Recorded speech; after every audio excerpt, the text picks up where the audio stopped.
हाय दोस्तों, आप सभी का फिर से स्वागत है मेरे यूट्यूब चैनल पर। आज के लेक्चर में हम फिजियोलॉजिकल चेंजेस ड्यूरिंग प्रेगनेंसी के बारे में पढ़ेंगे। मींस प्रेगनेंसी के टाइम पे फीमेल में क्या क्या चेंजेस होते हैं, उसके सिस्टम्स में, चाहे वो कार्डियोवास्कुलर हो, रेस्पिरेटरी हो, रिप्रोडक्टिव हो, गैस्ट्रोइंटेस्टाइनल हो, ठीक है, हेमेटोलॉजिकल हो, रीनल हो, तो इन सब सिस्टम्स में क्या क्या चेंजेस होते हैं उसके बारे में पढ़ेंगे। सो स्टार्ट करते हैं। फर्स्ट, हीमेटोलॉजिकल चेंजेस, यानी कि जो फीमेल है, जो प्रेग्नेंट है, ठीक है, उसके ब्लड में क्या क्या चेंजेस आएंगे। Firstly, plasma volume increases 40 to 50%, blood volume RBC, WBC, ESR increases. So pregnancy के टाइम पे क्या होता है, ये जो प्लाज्मा वॉल्यूम है, ब्लड वॉल्यूम है, आरबीसीज़ हैं, डब्ल्यूबीसीज़ हैं, ईएसआरस हैं, ये सारे इंक्रीज़ होती हैं। लेकिन प्लाज्मा वॉल्यूम ज़्यादा इंक्रीज़ होता है इनके कंपैरिजन में। कितना इंक्रीज़ होता है? 40 to 50% प्लाज्मा वॉल्यूम जो है वो इंक्रीज़ होता है। अब क्वेश्चन ये है कि प्रेगनेंसी के टाइम पे ऐसी क्या चीज़ें होती हैं, ठीक है, ऐसा क्या कॉज ट्रिगर कर रहा है जो ब्लड वॉल्यूम को या प्लाज्मा वॉल्यूम को इंक्रीज़ करवा रहा है। तो होता क्या है, प्लेसेंटा जो है वो ईस्ट्रोजन हार्मोन को सिक्रीट करता है, ठीक है। ये चीज़ मैं आपको पहले भी बता चुकी हूँ कि प्लेसेंटा प्रेगनेंसी के टाइम पे प्लेसेंटा से कौन कौन से हार्मोन सिक्रीट होते हैं, जैसे ईस्ट्रोजन हो गया, प्रोजेस्टेरोन हो गया, एचसीजी हो गया, एचपीएल हो गया, ठीक है। तो ये कुछ हार्मोन्स हैं जो प्रेगनेंसी के टाइम पे प्लेसेंटा सिक्रीट करता है। ओके, तो ये ईस्ट्रोजन क्या करेगा जो प्लेसेंटा से सिक्रीट हुआ है, ये रेनिन, एंजियोटेंसिन, एल्डोस्टेरोन सिस्टम को क्या करेगा, स्टिमुलेट करेगा, ठीक है। मैंने क्या बोला कि ये जो एस्ट्रोजन है वो क्या करेगा, रेनिन, एंजियोटेंसिन, एल्डोस्टेरोन सिस्टम को स्टिमुलेट करेगा। अब इसमें क्या होता है वो मैं आपको बताती हूँ। ओके, इसमें क्या होता है, जो हमारी किडनी की सेल्स होती हैं वो क्या करती हैं, जो हमारी किडनी की सेल्स हैं वो रेनिन, एक एंजाइम है, उसको सिक्रीट करती हैं। ये रेनिन क्या करता है, ये रेनिन प्लाज्मा प्रोटीन एंजियोटेंसिनोजन, ठीक है। ये यार, एक तो राइटिंग भी इतनी गंदी है, क्या बोलूँ, उफ। तो ये क्या करेगा, ये प्लाज्मा प्रोटीन एंजियोटेंसिनोजन को कन्वर्ट कर देगा किस में, एंजियोटेंसिन फर्स्ट में, ठीक है। मैंने क्या बोला कि किडनी की सेल्स जो हैं वो रेनिन को सिक्रीट करती हैं, ठीक है। रेनिन क्या करेगा, ये प्लाज्मा प्रोटीन एंजियोटेंसिनोजन को कन्वर्ट कर देगा किस में, एंजियोटेंसिन फर्स्ट में। ओके, अब क्या होगा, अब ये जो एंजियोटेंसिन फर्स्ट है ये कन्वर्ट हो जाएगा सेकंड में। कैसे कन्वर्ट होगा, विद द हेल्प ऑफ एक एंजाइम है जिसका नाम एंजियोटेंसिन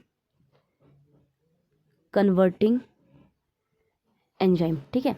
तो एंजियोटेंसिन कन्वर्टिंग एंजाइम जो होता है ये स्मॉल अमाउंट में जो हमारी लंग्स होती हैं वहाँ से बनता है, ठीक है।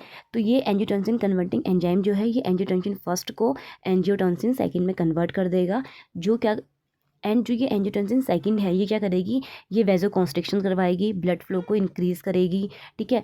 जो किडनी है उसको स्टिमुलेट करेगी कि वो ज़्यादा से ज़्यादा जो सोडियम है उसको रीएब्जॉर्ब करे, किसको, ज़्यादा से ज़्यादा जो सोडियम है उसको क्या करे, रीएब्जॉर्ब करे ब्लड से। अब अगर किडनी ज़्यादा से ज़्यादा सोडियम को रीएब्जॉर्ब करेगी तो इससे क्या होगा, वाटर रिटेंशन होगा, ठीक है। वाटर रिटेंशन होगा तो इवेंचुअली लीड करेगा प्लाज्मा वॉल्यूम या ब्लड वॉल्यूम को इंक्रीज़ करने में। ओके, मैंने अभी तक क्या बोला, मैंने बोला कि जो प्रेगनेंसी के टाइम पे जो हमारी प्लाज्मा वॉल्यूम, जो ब्लड वॉल्यूम है वो इंक्रीज़ हो रही है, वो किसकी वजह से हो रही थी, वो ईस्ट्रोजन हार्मोन की वजह से हो रही थी जो प्लेसेंटा से सिक्रेट होता है प्रेगनेंसी के टाइम पे। ये ईस्ट्रोजन हार्मोन जो है वो रेनिन, एंजियोटेंसिन, एल्डोस्टेरोन सिस्टम को स्टिमुलेट करेगा, ठीक है। हमारी जो किडनी की सेल्स हैं वो क्या करती हैं, वो रेनिन को सिक्रीट करती हैं। रेनिन प्लाज्मा प्रोटीन एंजियोटेंसिनोजन को कन्वर्ट कर देगा एंजियोटेंसिन फर्स्ट में, ठीक है। एंड एक एंजाइम है जो कहाँ से सिक्रीट होता है, एक एंजाइम है एंजियोटेंसिन कन्वर्टिंग एंजाइम, जो स्मॉल अमाउंट में लंग्स से बनता है। ये क्या करेगा, ये एंजियोटेंसिन फर्स्ट को सेकंड में कन्वर्ट कर देगा, एंड जो एंजियोटेंसिन सेकंड है ये वासोकंस्ट्रिक्शन करेगी, ब्लड प्रेशर को इंक्रीज कराएगी, और जो किडनी है किडनी को स्टिमुलेट करेगी कि वो ज़्यादा से ज़्यादा सोडियम को क्या करे, रीअब्जॉर्ब करे ब्लड में। ठीक है, तो जो किडनी होगी वो क्या करेगी, ब्लड से ज़्यादा सोडियम को ले करके रीअब्जॉर्ब कर देगी। अगर सोडियम रीअब्जॉर्ब होगा तो वो वाटर रिटेंशन करता है, इवेंचुअली जो लीड करेगा कि जो हमारी ब्लड वॉल्यूम है या जो प्लाज्मा वॉल्यूम है वो इंक्रीज़ हो जाए। इस तरीके से प्रेगनेंसी के टाइम पे ब्लड वॉल्यूम या जो प्लाज्मा वॉल्यूम है वो इंक्रीज़ होता है, और इसलिए भी इंक्रीज़ होता है क्योंकि फीटस को और प्लेसेंटा को ग्रो करने के लिए भी ब्लड की ज़्यादा नीड होती है। ठीक है, नेक्स्ट है प्लेटलेट्स डिक्रीजेज 15%। ठीक है, जो प्लेटलेट्स होंगी वो प्रेगनेंसी के टाइम पे 15% तक डिक्रीज़ हो जाती हैं, and clotting factor increases except 11 and 13। Pregnancy के टाइम पे सारे ही क्लॉटिंग, मेनली हमारे 13 क्लॉटिंग फैक्टर्स होते हैं। ठीक है, तो सिर्फ 11 और 13 को छोड़ के बाकी जितने भी क्लॉटिंग फैक्टर्स हैं वो सारे क्या होंगे, इंक्रीज़ होते हैं। अब ये 11 एंड 13 कौन कौन से क्लॉटिंग फैक्टर्स हैं? 11 जो क्लॉटिंग फैक्टर है इसका नाम है पीटीए यानी कि प्लाज्मा थ्रोम्बोप्लास्टिन। ठीक है, प्लाज्मा थ्रोम्बोप्लास्टिन एंटीसीडेंट, ये है क्लॉटिंग फैक्टर 11 यानी कि प्लाज्मा थ्रोम्बोप्लास्टिन एंटीसीडेंट। एंड जो 13th वाला क्लॉटिंग फैक्टर है इसका क्या नाम है, इसका नाम है fibrin stabilising factor, fibrin stabilising factor. तो ये इन दोनों को छोड़ करके जितने भी क्लॉटिंग फैक्टर्स हैं वो सारे इंक्रीज होंगे। ठीक है, एक प्रेगनेंसी के टाइम पे सिर्फ 11 एंड 13 को छोड़ करके। कौन कौन से हैं? Plasma thromboplastin antecedent and fibrin stabilising factors. अब जो क्लॉटिंग फैक्टर इंक्रीज हो रहे हैं उनमें से मेनली सबसे ज़्यादा जो है वो फिब्रिनोजन यानी कि क्लॉटिंग फैक्टर 1 वो इंक्रीज़ होता है। कितना? 50% तक ये प्रेगनेंसी के टाइम पे क्या होता है, इंक्रीज़ होता है। ओके, ये था हेमाटोलॉजिकल चेंजेस हैं कि प्रेगनेंसी के टाइम पे ब्लड में क्या क्या चेंजेस हो रहे थे, जिसमें प्लाज्मा वॉल्यूम 40 to 50% तक इंक्रीज़ होता है, ब्लड वॉल्यूम, आरबीसीज, डब्ल्यूबीसीज, ईएसआर इंक्रीज़ होती हैं, जो प्लेटलेट्स हैं वो 15% तक डिक्रीज़ होते हैं, क्लॉटिंग फैक्टर्स जितने भी होते हैं वो सारे ही इंक्रीज़ होते हैं एक्सेप्ट 11 एंड 13। ज़्यादा सबसे ज़्यादा जो फर्स्ट क्लॉटिंग फैक्टर है, क्लॉटिंग फैक्टर फर्स्ट फिब्रिनोजन, वो इंक्रीज़ होता है 50% तक। ठीक है, नेक्स्ट कार्डियोवास्कुलर चेंजेस यानी कि जो कार्डियोवास्कुलर सिस्टम है उसमें क्या क्या चेंजेस देखने को मिलते हैं प्रेगनेंसी के टाइम पे। फर्स्टली क्या होता है, जो कार्डियक आउटपुट है वो इंक्रीज़ हो जाता है। ठीक है, कब? 5th वीक के बाद। 5th वीक के बाद क्या होगा, जो कार्डियक आउटपुट है वो इंक्रीज़ हो जाता है। ठीक है, apical pulse heard at the level of 4th intercostal space. जो हमारी एपिकल पल्स होती हैं प्रेगनेंसी के टाइम पे, वैसे नॉर्मली हमारी जो एपिकल पल्स है वो हमें कहाँ पे सुनाई देती हैं? 5th इंटरकोस्टल स्पेस पे सुनाई देती हैं। कहाँ पे? 5th इंटरकोस्टल स्पेस पे। लेकिन प्रेगनेंसी के टाइम पे जो एपिकल पल्स है वो हमें 4th इंटरकोस्टल स्पेस पे सुनाई देती हैं। ओके, नेक्स्ट है BP slightly decrease during pregnancy due to progesterone hormone की वजह से प्रेगनेंसी के टाइम पे जो बीपी है वो स्लाइटली डिक्रीज होता है, क्योंकि प्रोजेस्टेरोन क्या है, ये एक स्मूथ मसल रिलैक्सेंट की तरह काम करता है, जो क्या करेगा, बीपी को स्लाइटली डिक्रीज कर देगा प्रेगनेंसी के टाइम पे। ओके, देन नेक्स्ट है रेस्पिरेटरी चेंजेस क्या होंगे? ठीक है, सबसे पहले क्या होगा, diaphragm pushes lungs by 4 centimetre, depth of respiration increases, tidal volume increases up to 700 ml। तो यूट्रस में क्या है, फीटस ग्रो कर रहा है, फीटस ग्रो होने की वजह से जो फीटस है वो क्या करेगा, प्रेशर क्रिएट करेगा डायफ्राम को, और डायफ्राम जो है वो लंग्स को 4 सेंटीमीटर ऊपर पुश कर देगी। ठीक है, और इसी की वजह से क्या होगी, डेप्थ ऑफ रेस्पिरेशन जो होती है वो इंक्रीज़ हो जाएगी, जो टाइडल वॉल्यूम है वो इंक्रीज़ हो जाएगी, कितनी, 700 ml तक। एंड ये इसका दूसरा रीज़न ये भी है, एक तो ये है कि फीटस यूट्रस में ग्रो कर रहा है, ठीक है, वो प्रेशर क्रिएट करेगा, उसकी वजह से क्या होगा कि डेप्थ ऑफ रेस्पिरेशन जो है एंड जो टाइडल वॉल्यूम है ये दोनों ही इंक्रीज़ हो जाएंगी। एक और रीज़न है, वो है प्रोजेस्टेरोन हार्मोन। कौन, प्रोजेस्टेरोन हार्मोन की वजह से भी डेप्थ ऑफ रेस्पिरेशन जो है और जो टाइडल वॉल्यूम है वो इंक्रीज़ होती है।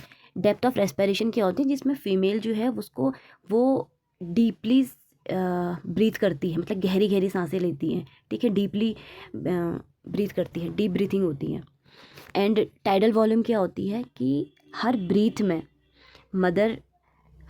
में लंग्स से कितनी बार एयर आउट, एक्सहेल और इनहेल होती है, उसको हम बोलते हैं टाइडल वॉल्यूम, ठीक है।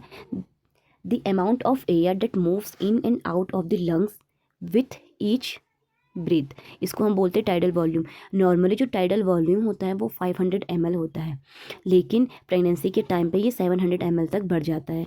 एंड जो डेप्थ ऑफ रेस्पिरेशन होती है वो इंक्रीज़ हो जाती है, किसकी वजह से, प्रोजेस्टेरोन हार्मोन की वजह से। प्रोजेस्टेरोन हार्मोन जो होगा वो हमारे रेस्पिरेटरी सिस्टम को स्टिमुलेट करता है, ट्रिगर करता है, ठीक है। रेस्पिरेटरी सेंटर जो वहाँ पे होती है हमारी मेडुला ऑब्लिंगेटा में होती है, उसको ये क्या करेगा, ट्रिगर करता है।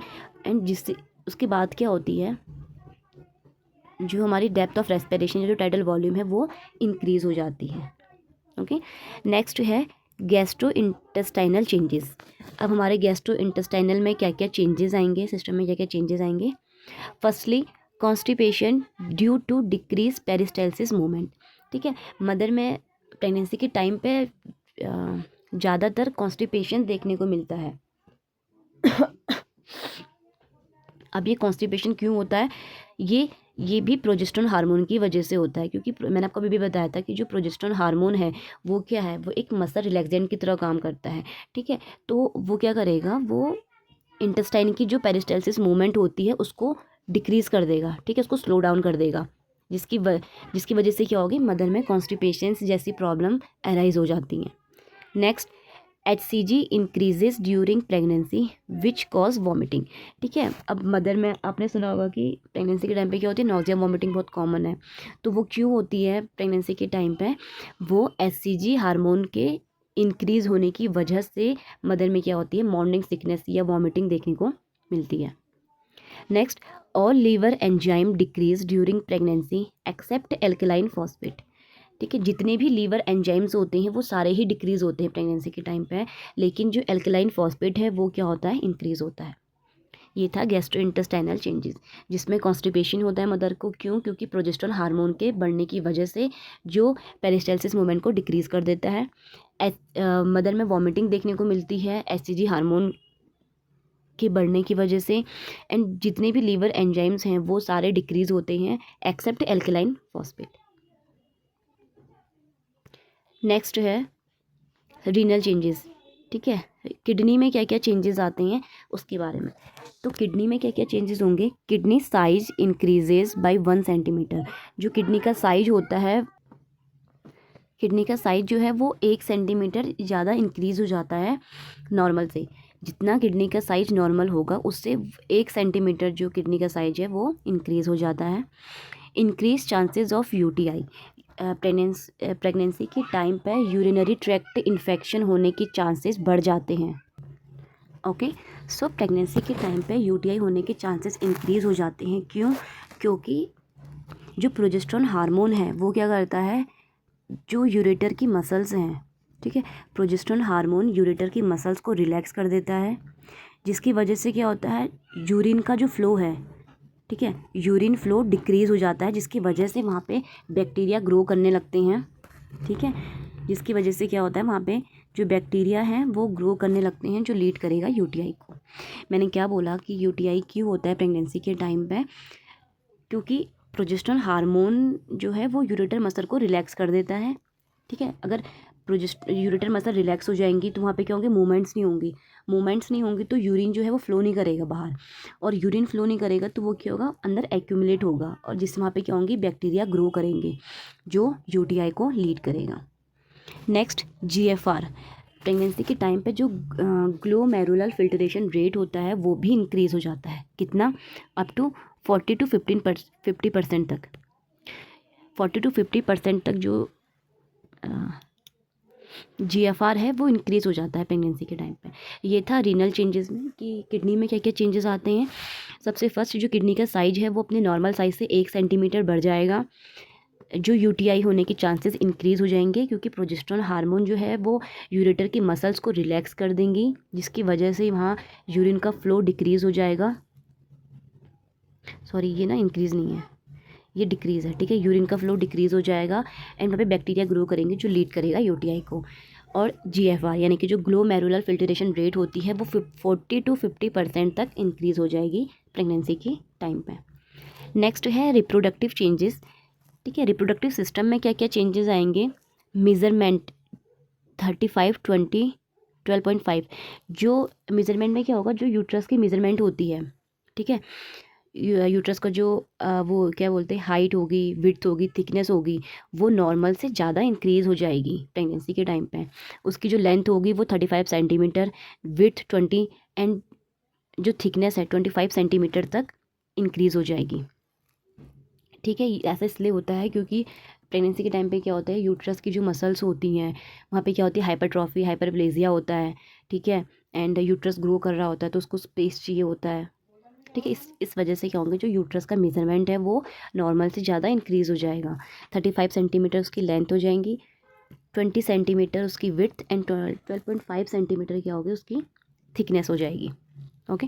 Weight of uterus 1000 gram, pregnancy के टाइम पे जो यूट्रस का वेट होता है वो 1000 ग्राम होता है, लेकिन जो नॉन प्रेग्नेंट फीमेल होती है उसमें यूट्रस का वेट कितना होता है, 60 gram, okay. Then spherical football shape uterus at 36 week. अब प्रेगनेंसी के टाइम पे क्या होते हैं ना, यूट्रस के शेप में काफ़ी चेंजेस आते हैं। जैसे 6 वीक पे जो यूट्रस होगा वो हेंस एग शेप का होता है। देन क्रिकेट बॉल शेप का होता है यूट्रस 8th वीक पे। देन उसके बाद 12th वीक पे वो ग्लोबुलर शेप का होता है। एंड लास्टली 36 वीक पे उसका जो यूट्रस का जो शेप होता है वो कैसा होता है, फुटबॉल शेप का होता है या फिर स्पेरिकल शेप का होता है। नेक्स्ट ऑल साइन मीन्स जितने भी साइन हम पहले पढ़ चुके हैं डायग्नोसिस ऑफ प्रेगनेंसी में, वो सारे ही साइन क्या होंगे, रिप्रोडक्टिव सिस्टम में देखने को मिलेंगी। जैसे गुडल साइन हो गया, ओसिएंडर साइन हो गया एंड हेगार साइन हो गया, ठीक है, चैडविक साइन हो गए, पाल्मर साइन हो गया। ये जितने भी साइन हमने पहले पढ़े हैं डायग्नोसिस ऑफ प्रेगनेंसी में फर्स्ट ट्राइमेस्टर में, वो सारे ही साइन इसमें देखने को मिलेंगे। अगर आपको साइन पढ़ने हैं तो आप वो लेक्चर दोबारा से देख सकते हैं जिसमें मैंने सभी साइन के बारे में बताया है, ठीक है। तो वो सारे साइन जो हैं वो प्रेगनेंसी के टाइम पे एक फीमेल में देखने को मिलेंगे। Next breast changes. अब ब्रेस्ट में क्या क्या चेंजेस आएंगे, सबसे पहला होगा मोंटोगमेरी ट्यूबरक्लोसिस। मोंटोगमेरी ट्यूबरक्लोसिस क्या होती है, जो सीबेसियस ग्लैंड होंगी उनकी हाइपरट्रॉफी हो जाएगी, यानी कि जो सीबेसियस ग्लैंड की जो सेल्स होंगी उनका जो नंबर है, जो साइज है वो इंक्रीज़ हो जाएगा, ठीक है। उसको हम बोलते हैं मोंटोगमेरी ट्यूबरक्लोसिस। नेक्स्ट है डार्कनिंग ऑफ एरियोला। जो एरियोला या फिर जो निप्पल वाला एरिया है वो क्या होगा, डार्क हो जाएगा, ठीक है। इसको हम बोलते हैं मोंटोगमेरी साइन, ठीक है। मोंटोगमेरी साइन में क्या होता है, जो हमारा एरियोला एंड जो निप्पल वाला पार्ट है वो डार्क हो जाता है, ओके। तो ये था ब्रेस्ट चेंजेस में, जिसमें जो सीबेसियस ग्लैंड्स होंगी उनकी हाइपरट्रॉफी हो जाएगी, ठीक है, एंड जो एरियोला निप्पल वाला पार्ट है वो डार्क हो जाएगा। नेक्स्ट वेट में क्या क्या चेंजेस आते हैं प्रेगनेंसी के टाइम पे, मोस्टली जो फीमेल है उनमें वेट गेन होता है, और पूरी प्रेगनेंसी में 11 से 12 kg फीमेल का वेट गेन होता है, ठीक है। जिसमें फर्स्ट ट्राइमेस्टर में 1 kg, फिर सेकंड ट्राइमेस्टर में 5 kg एंड थर्ड ट्राइमेस्टर में 5 kg। मैंने क्या बोला, फर्स्ट ट्राइमेस्टर में कितना होगा, 1 kg होगा, सेकंड में 5 एंड थर्ड में 5।